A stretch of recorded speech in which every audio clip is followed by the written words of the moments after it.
pouvoir. Mais je Économie, le président de la République de Côte d'Ivoire a pris part, vous le savez, la semaine dernière à Paris au sommet sur le financement des économies africaines. Alassane Ouattara était aux côtés d'une vingtaine de chefs d'État et de gouvernement ainsi que de plusieurs décideurs du monde de la finance, des échanges de haut niveau pour tenter d'éviter un décrochage financier, économique et social de l'Afrique après la pandémie de Covid-19. On reçoit des experts pour en parler dans un instant. Ce sera après ce sujet de Pierre Dippomelin. L'Afrique fait figure de continent relativement épargné sur le plan sanitaire, avec seulement 130 000 morts du Covid-19, selon les chiffres officiels, sur un total mondial de près de 3,4 millions de morts. Mais elle en sort financièrement affaiblie, au moment où elle devrait justement investir massivement pour enrayer la pauvreté, développer les infrastructures, affronter le changement climatique et la menace djihadiste. Le rendez-vous de Paris sous la houlette du président Emmanuel Macron est consacré au fardeau de la dette publique, mais aussi au soutien du secteur privé. Nous avons vu qu'il faut rénover les règles de gouvernance économique et financière pour le continent africain. Aujourd'hui, il y a la pandémie, il y a d'autres pandémies qui touchent l'Afrique depuis trop d'années, cette crise économique et sociale et l'épicentre du terrorisme international qui est en train de se déployer en Afrique. C'est pourquoi il est impérieux de pouvoir actualiser nos règles financières en prenant en compte cette charge de sécurité qui pèse sur beaucoup d'États africains. Nous devrions voir aussi au niveau de l'Afrique comment nous pourrions, à notre niveau, au niveau des communautés économiques régionales, proposer une sorte de filet de protection financier qui pourrait nous aider à pouvoir faire face aux crises de ce genre, parce que vous avez vu, l'Europe a su très vite renflouer les moyens pour relancer et protéger ses entreprises, relancer son économie. Tandis que chez nous, ça a beaucoup balbutié parce que nous ne sommes pas préparés à ce genre d'imprévu. Dans la matinée, le président Alassane Ouattara était aux côtés de plusieurs de ses homologues à un mini-sommet des chefs d'État de l'Union économique et monétaire ouest-africaine. Cette rencontre visait à harmoniser les positions des pays de la zone UEMOA avant le début du sommet sur le financement des économies africaines. 360 et des experts en économie nous ont rejoints, docteur Fofana, docteur Oncho et Stanislas Zézé. Merci d'avoir accepté notre invitation. Merci de nous rejoindre en plateau. Vous venez de voir ce sujet de Pierre Dippomelin. On a indiqué que les pays africains se sont retrouvés en France pour évoquer la question des économies africaines, pour éviter un décrochage financier, économique et social de l'Afrique après la pandémie de Covid-19. Quel est votre avis sur cette question? Oui, docteur. Si vous le permettez, c'est la fête des mères. Je tenais à saluer ma mère qui me regarde. Très bien. On lui dit un bonsoir. Allez-y. Okay. Donc, il faudrait situer le contexte de ce sommet. Au niveau, il y a deux niveaux, au plan sanitaire et au plan économique. Au plan sanitaire, l'Afrique n'a pas pu bénéficier d'accès des vaccins pour pouvoir lutter contre la Covid. C'est vrai que grâce à l'initiative COVAX, on a eu un certain nombre de vaccins, mais en nombre insuffisant. Au plan économique, les pays africains, individuellement, ont mis en œuvre certains plans de relance. Bon, au niveau continental, il n'y avait pas vraiment de plan de relance. Et donc, ce sommet-là avait pour objectif de mettre en place ce plan de relance-là qui doit permettre à l'Afrique de rebondir après la Covid. Donc, Stanislas Zézé, vous qui êtes le PDG de Bloomfield Investment, vous êtes financier de formation. Certains se disent, mais pourquoi c'est en France qu'on va décider de l'avenir économique de l'Afrique? Moi, je crois que les résultats de ce sommet parlent d'eux-mêmes. Hein. Ce sommet a accouché d'une souris et c'était prévisible. À un moment donné, il est important que les Africains prennent leurs responsabilités et ne soient pas toujours en train de rechercher d'autres gens pour venir toujours les soutenir. Je crois que cette pandémie a commencé il y a 1 an. Je crois que les Africains ont eu suffisamment de temps pour anticiper sur les conséquences justement de cette pandémie-là. Vous avez l'impression que la réactivité africaine n'a pas été... Je crois que les Africains sont restés dans une logique de réactivité ponctuelle. On résout un problème ponctuel, mais on ne rentre pas dans une logique d'anticipation. Et c'est ce manque d'anticipation qui, malheureusement, va pousser la communauté internationale à vouloir mettre en place un plan de sortie de crise pour l'Afrique. L'Afrique aurait dû penser à ce plan-là depuis le début de la pandémie. C'est ça, justement, la planification et l'anticipation. Et donc, je crois qu'aujourd'hui, le résultat a bien montré que le message, il est très clair. Le message, aujourd'hui, de la communauté internationale, en train de dire, écoutez, on n'a que 34 milliards pour vous. Donc, finalement, il va peut-être falloir aujourd'hui que vous pensiez vous-même à comment vous vous organisez pour pouvoir absorber ce type de choc. Parce que ce type de choc peut se répéter. Comment vous organisez économiquement, structurellement, pour arriver à un niveau d'autosuffisance et un niveau de résilience suffisante qui vous permette d'absorber des chocs.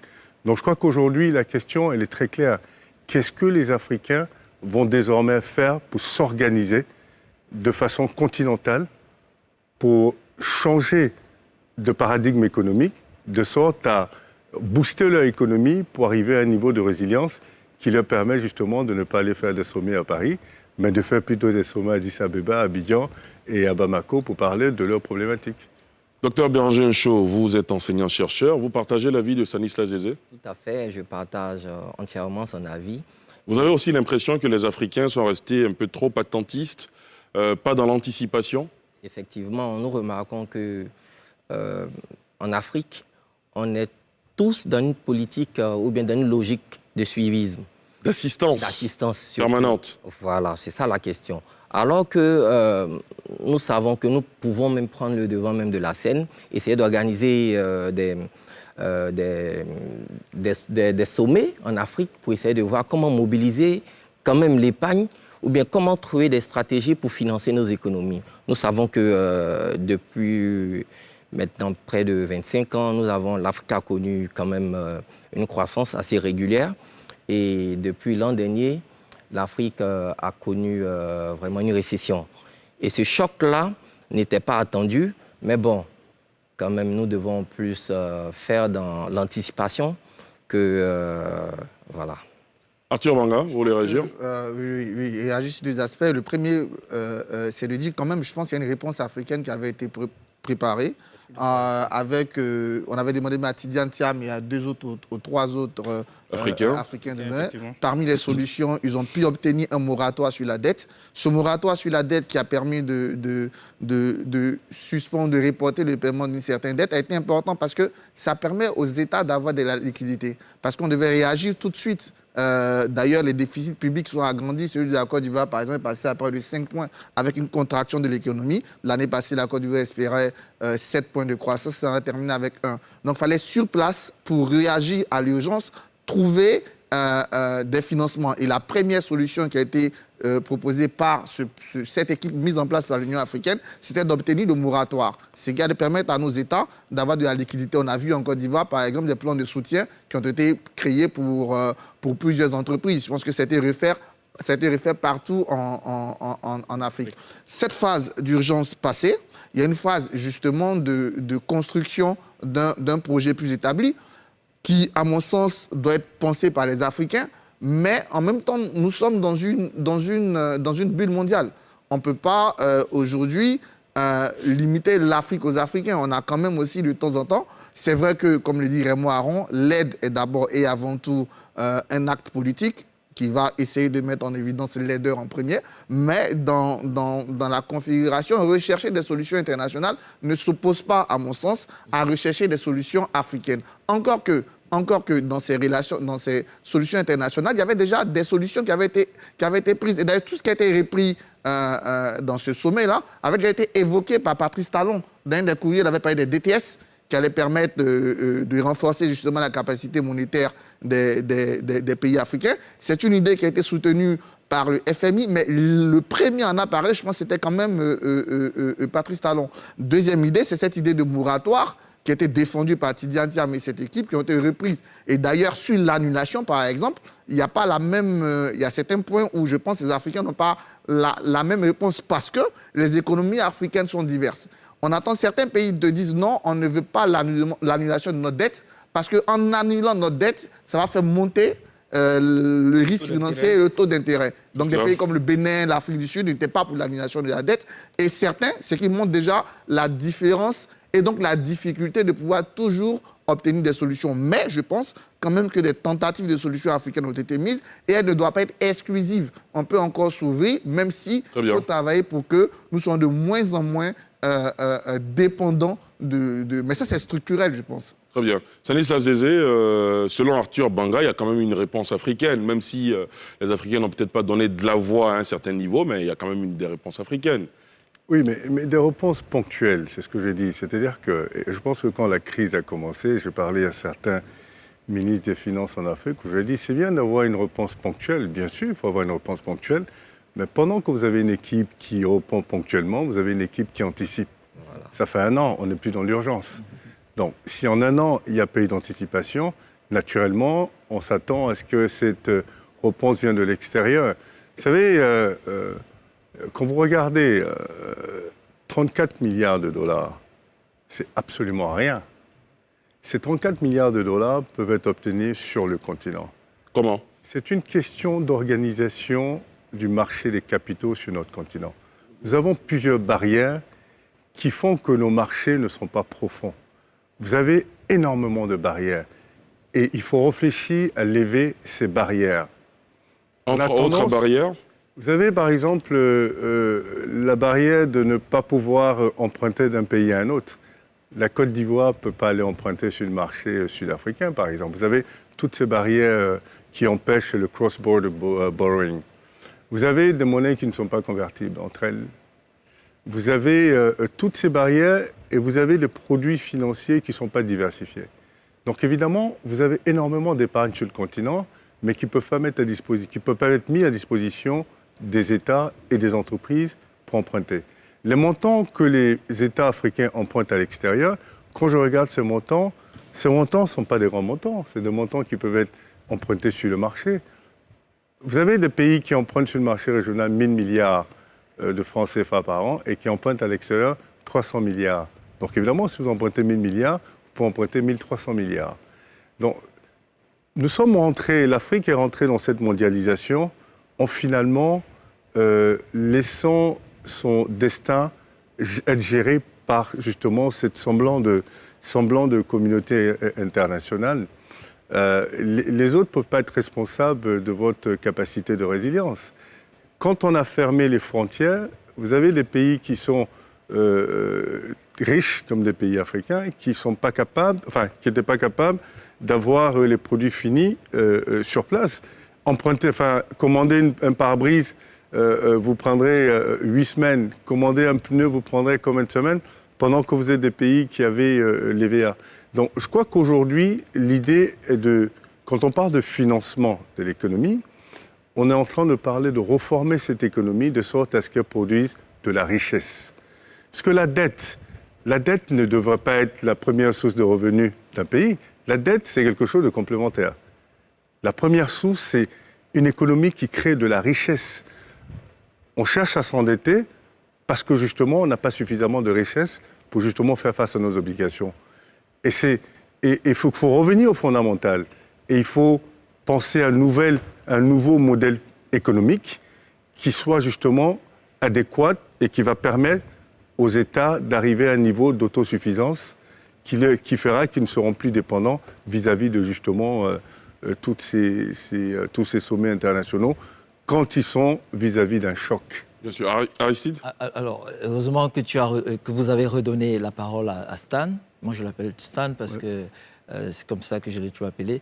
Alors, pour dire quoi? Stan dit quelque chose de très important, c'est les solutions endogènes. Et lui-même qui parle, c'est un exemple, parce qu'il faut quand même que les téléspectateurs sachent. Vous avez parlé, Ali, de sa structure, mais je me rappelle qu'il y a 14 ans, quand j'étais rédacteur en chef de Tycoon, je suis allé le voir, il lançait donc ce produit qui était une agence de notation qui n'existait pas encore. Et aujourd'hui, c'est une référence. Donc, il faut des solutions. La première agence de notation. Hein. Oui, absolument. Donc, ça veut dire que nous pouvons avoir des solutions à partir de l'Afrique. Tout à l'heure, docteur, quand il prenait la parole, il a dit qu'on n'a pas reçu assez de vaccins, mais il y a eu la problématique quand il y a eu le corona. de la biovaccination. Mais vous avez vu, quand le Madagascar a commencé la biovaccination, les solutions endogènes, mais ce sont les Africains qui ont combattu Madagascar sur les réseaux sociaux. Après est-ce que la solution de Madagascar ne s'est pas révélée elle-même Oui, mais inefficace? elle est inefficace, mais c'est quand même déjà quelque chose. D'accord. Il faut surtout, Ali, encourager les initiatives africaines. Il a dit, Stanislas, il dit changer de paradigme. Il faut un nouveau modèle. Il faut revenir aux fondamentaux. Lui, il parle de fondamental parce que c'est la base, mais les fondamentaux, s'appuyer à notre propre culture. Parce qu'en réalité, les gens ne comprennent pas que tous ces pays qui ont réussi, notamment les pays d'Asie du Sud-Est, parce qu'ils avaient un repère qui est Confucius. Et nous manquons de repères, et c'est justement pour ça que nous allons partout et on peut nous manipuler n'importe comment. Très bien. Messieurs, vous êtes des experts en économie, en finance. Parmi nos téléspectateurs, nos internautes, il y en a qui ne comprennent pas tout ce grand lexique d'économie, de finance.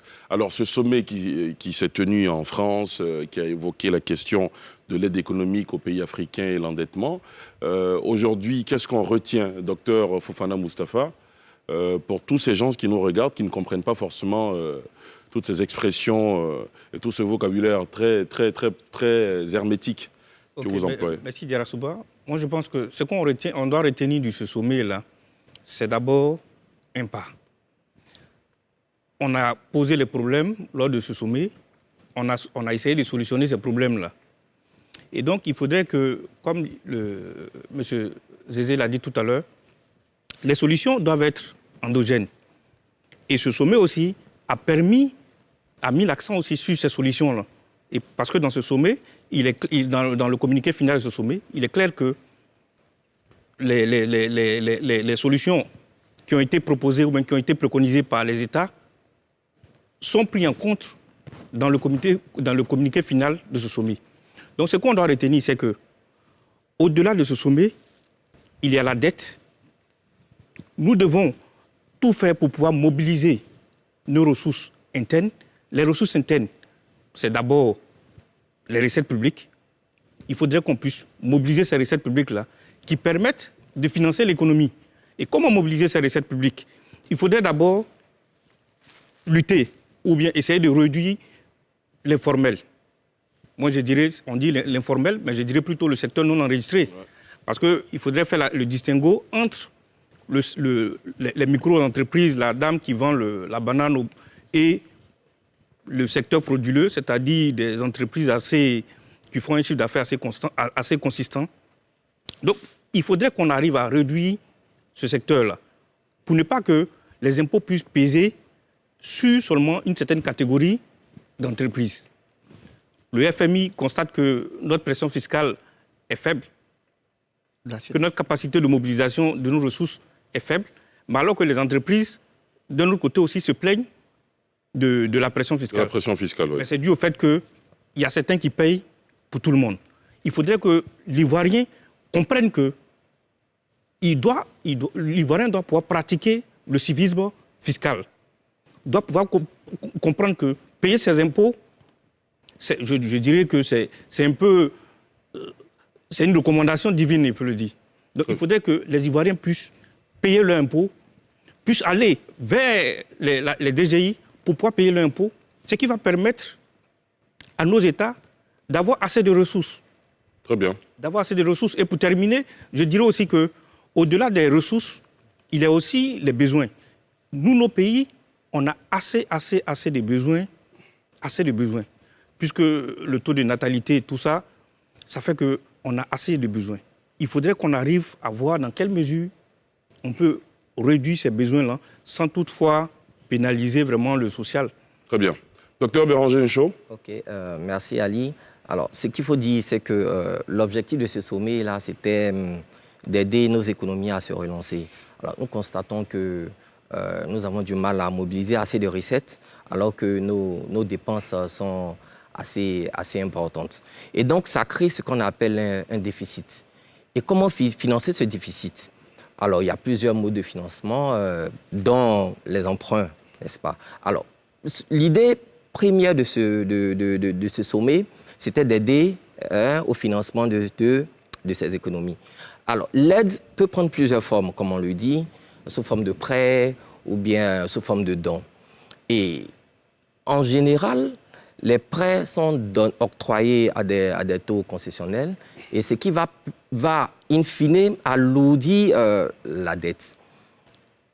Ce qui est un peu dommage, c'est que, comme on l'a dit en début d'émission, l'initiative ne vient pas des pays africains, c'est la France. Et c'est pas grave, c'est pas grave. Non, mais c'est pas parce que c'est pas grave. Enfin, docteur Fofana, laissez-le terminer.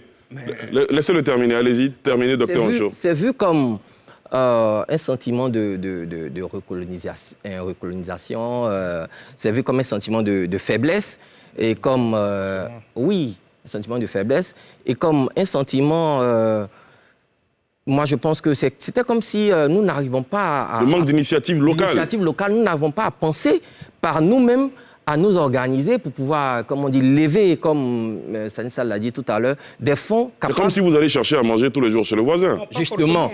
Mais c'est ça. Après 60 ans... C'est un exemple, docteur Fofana. Ce sont des idées qu'on est obligé d'exprimer. Voilà, allez-y. Après 60 ans d'indépendance, nos économies sont encore sous perfusion. Nous allons encore vers la métropole pour aller demander de l'argent. Mais bon... À un moment donné, il faut arrêter, quoi. Oui, d'accord. Arthur, rapidement. Arthur, très rapidement. Rapidement, je vais revenir sur 2-3 choses qui sont importantes pour moi. La première chose qu'on comprend, c'est au-delà de l'élargissement de l'assiette fiscale. Je pense qu'on en reparle souvent. Mais très souvent, quand l'État décide de taxer certains... de corser la pression, on explose. Les gens ne comprennent pas que quand vous bénéficiez, vous faites des bénéfices, il faut que l'État reprenne partie. Mais rapidement... on parle là aussi de la question de l'intégration économique. C'est pour ça que j'ai été très ravi d'entendre M. Zézé. Ce n'est pas possible aujourd'hui, quand au sein du continent africain, après 60 ans, on n'arrive pas à briser, à créer un marché unique. J'espère que la ZLECA va pouvoir nous emmener vers ça. En tout cas, on compte sur vous, les financiers, pour bien l'expliquer. Et revenir sur la question de la dette. La dette, d'abord, il faut une éducation citoyenne. Quand la Côte d'Ivoire lance ses obligations, il y a combien de citoyens ivoiriens qui souscrivent à ces obligations? C'est un problème. Voilà, ça c'est un devoir. Il faut que chacun se dise symboliquement, même si c'est pour prendre 10 obligations, il faut que je le fasse parce que ça va permettre justement à mon État. Et aujourd'hui, c'est intéressant parce que la Côte d'Ivoire émet même souvent sur toutes 8 mois. Donc ça, c'est intéressant. Voilà. Dernier point, la dette. Je pense que les pays les plus riches, quand on compare au PIB, au pourcentage de la dette, sont ceux qui sont les plus endettés. Voilà. Évidemment, parce qu'ils ont une capacité importante. Donc, plus en importante. soi, la dette elle-même, elle n'est pas mauvaise. Voilà, c'est pas un souci, en quelque sorte. C'est la solvabilité. Tant qu'on donne, on va dans la transformation structurelle de notre économie, quand on va dans le bon usage de ces dettes, quand ces dettes s'accompagnent d'une gouvernance et d'une transformation structurelle des économies, c'est assez intéressant de pouvoir le faire. Donc, pour me résumer, éducation à la citoyenneté, prendre plus d'observations, aller vers une intégration économique de telle sorte que l'Afrique devienne à la fois un marché économique et monétaire réel. Et puis enfin, avoir une bonne dette autour de la gouvernance de cette dette. Très bien. Stanislas Zézé, vous voulez réagir? Je crois que c'est important de comprendre comment fonctionne la dette. Je crois qu'il y a malheureusement beaucoup de malentendus. Et d'incompréhension souvent. Heureusement que vous êtes là. Vous savez, en réalité, le ratio qu'on met souvent en relief, c'est le ratio du stock de la dette, donc de l'ensemble de la dette sur le PIB, qui n'est pas un ratio pertinent en réalité. Parce que vous regardez, on vous dit, c'est 40%, donc on a une marge de manœuvre parce que le benchmark c'est 70%. Ce n'est pas pertinent. Vous avez des pays comme le Japon qui sont à 200% de leur PIB, ce n'est pas pour ça qu'ils sont exposés.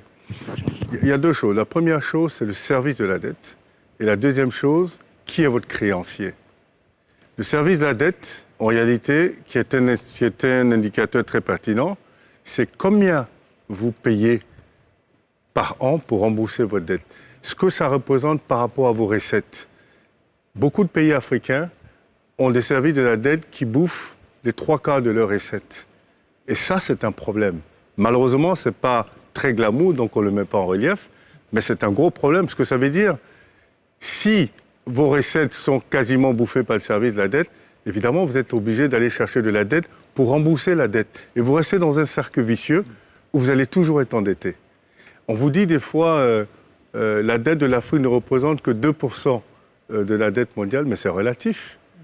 2% de 10 millions et 2% de 2 milliards, ce ne sont pas les mêmes montants. Absolument. C'est quelle est la soutenabilité de la dette par les pays africains? Ça devient de plus en plus problématique. La deuxième chose, beaucoup de pays commencent à s'endetter en devises étrangères. Et c'est un gros problème parce que vous êtes exposé. Vous empruntez en dollars, vous n'allez pas rembourser en CFA. Vous remboursez en dollars. Pour rembourser en dollars, il faut avoir des réserves de devises qui soient à un niveau raisonnable. Alors que beaucoup de nos pays ont des réserves de devises qui sont très basses. Donc évidemment, vous mettez énormément de pression. Donc tous ces points-là ont besoin d'être compris. Et il est important qu'une vraie pédagogie soit faite de la dette et de l'endettement pour que les gens comprennent comment ça fonctionne. Parce qu'évidemment, on a l'impression que nos pays ont une marge de manœuvre. Non, parce que si après, c'est pour aller demander d'annuler votre dette, ça pose problème. Même demander des moratoires, ça pose problème. Ça réduit de façon significative votre crédibilité. Et vous repartez sur le marché, vous empruntez beaucoup plus cher, parce que justement, on se dit que vous n'êtes pas capable de rembourser. À un moment donné, vous allez demander d'annuler, vous allez demander de réduire. Le problème fondamental ici, c'est de créer de la richesse. C'est de créer de la richesse. Et comment on crée de la richesse, évidemment, c'est d'avoir des secteurs privés qui soient justement développés. On a parlé tout à l'heure d'élargir l'assiette fiscale. On ne peut pas continuer à être dans des économies où 80% de l'économie est dans le formel. Ce n'est juste pas possible. Dans l'informel, dans l'informel, pardon. On en parle depuis 60 ans. Mais enfin, il faut mettre quand même un mécanisme. C'est pas compliqué. Je suis sûr que les autres pays qui sont développés ont réussi à le faire. Forcément, on peut le faire. Il va falloir s'y atteler de façon urgente. Aujourd'hui, il s'agit d'une survie des économies africaines. On parle de survie et il faut vraiment commencer à réfléchir. Les économies doivent commencer à rentrer dans une phase de transformation. Vous avez un pays comme la Côte d'Ivoire qui, heureusement, a une économie qui est diversifiée, donc a une capacité de résilience, d'absorption de chocs. Mais ça, c'est la première étape. La deuxième étape, c'est de transformer cette économie-là. Et je crois qu'aujourd'hui, les pays africains devraient prendre justement ce choc de la pandémie pour se dire il est aujourd'hui crucial pour nous de penser à la transformation. On vous dit tout le monde le sait, vous dites rien de nouveau. Oui, merci, mais vous ne le faites pas. C'est ça le problème. C'est pas qu'ils ne savent pas, tout le monde sait qu'il faut transformer. Il faut penser à l'application maintenant. Et ce n'est même plus... Aujourd'hui, ce n'est pas une question de luxe. Ce n'est pas on veut devenir émergent, c'est du luxe, non. C'est une nécessité. On n'a pas le choix. On n'a pas le choix, tout simplement. Exactement. Monsieur, j'aurais bien aimé poursuivre le débat autour de cette question. Malheureusement, le temps qui nous est imparti arrive à son terme. C'est sûr qu'on vous invitera une nouvelle fois pour venir aborder ces questions très importantes. On le voit dans les réactions de nos internautes. Merci en tout cas infiniment à vous, monsieur Stanislas Zézé. Je rappelle que vous êtes le PDG de Bloomfield Investment. Merci à vous, docteur Fofana Mustapha. Vous êtes docteur en économie de développement. Docteur Béranger Ncho, merci à vous. Vous êtes enseignant-chercheur. Arthur Banga, historien, analyste politique. Docteur Yeo Lassina Songfolo, merci à vous. Je rappelle que vous êtes, vous également, enseignant-chercheur à l'université Alassane Ouattara. Enfin, Aristide Nkenda, notre inconditionnel journaliste éditorialiste. Merci à vous tous. Merci à vous, chers téléspectateurs, chers internautes, de nous avoir suivis.